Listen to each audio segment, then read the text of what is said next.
Hello, my name is Father Jacob Rouse, and I'm the pastor of Notre Dame Parish in Cresco, Iowa. For today's Corona Minute, I would like to teach you a very short prayer and a bit of theological wisdom that will solve all your problems. I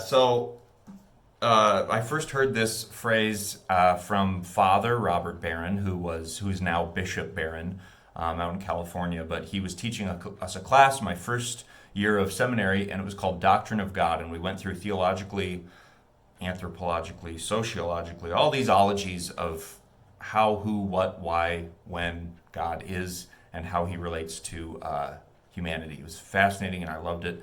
The entire course is smashed down into his book called And Now I See. I'll put a link to that, so it's wonderful. But basically just getting into the mystery of what God is, what and who, because if you think you have it figured out, it's not God. So here it is. You are God. I am not. You are God. I am not. This is, in quotes, being said by me, the person saying it. So you would say the prayer, you are God and I am not. This is for when we get too big for our britches, or for when things get way too big and heavy for us, either troubles or sufferings of life. We can, if I get too excited or too eager and say, I need to save all these people, or I need to bring my grandkids back to church, or I need to do all this. No. Remember, you are God.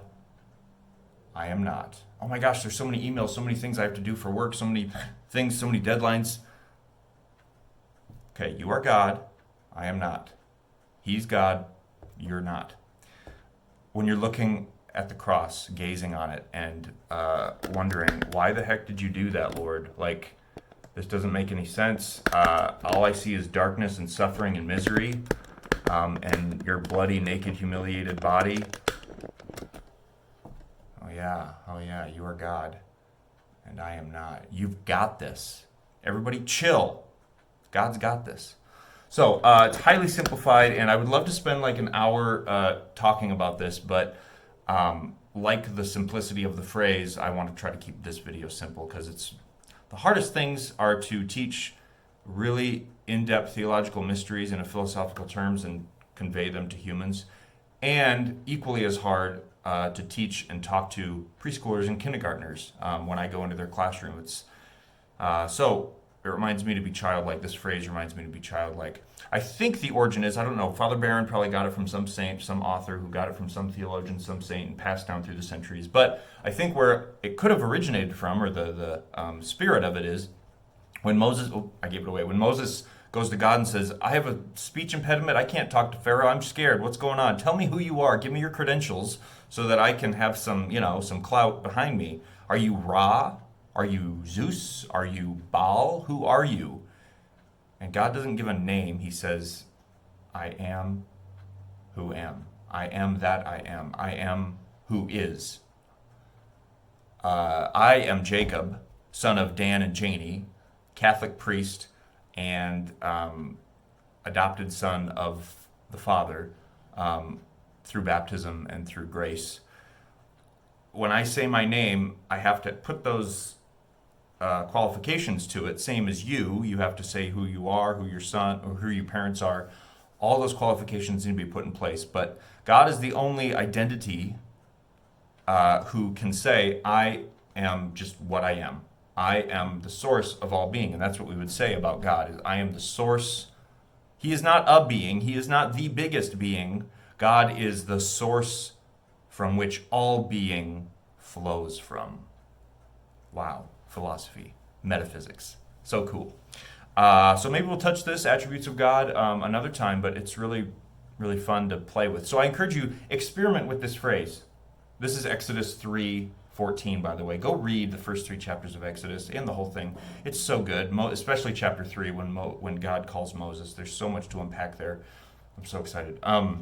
You are God and I am not. This is great for when things get too troublesome, when things get over your head, when you get too excited or prideful, an unvirtuous bout of pride, or now to avoid pantheology, pan meaning everywhere, pandemic, pan-American tour, Pantheism is seeing God. God is in everything. Well, yes, yes, everything came from God, but we don't want to get into that. So that's the caveat. But you could look at others, whether your troubled grandson or those neighbors who keep making noise, or that politician on the TV screen who you just cannot stand, or the people who are talking about him or her. Oh, yeah, you are God. They are your children, those people annoying me, offending me, and bothering me. And I am not God. Oh my. Because then hopefully they will say the same thing about you. You are God, I am not. Then we can also look like as Mother Teresa did. She was serving the face of Jesus in the poor, in the starving, in the dying. You are God. She looked at them and said, you are God. Not that they are God, but she saw God in them. And I'm not God. I'm going to serve Jesus, who shows his face to us in the poor, in the annoying, in the drunkards, in the addicted, in those who disagree with us. Jesus is always showing us his face. So this is some Old Testament stuff and put in with the Jesus stuff. So also, finally, we can look at the cross. Lord, I don't know why you're doing this. All I see is blood and destruction and misery and death and pandemics. All I see when I look up is your humiliated naked body on the cross. Oh yeah, you are God. I am not. You got this. You got this. You are so beyond my understanding. I'm just going to throw my hands up and trust you.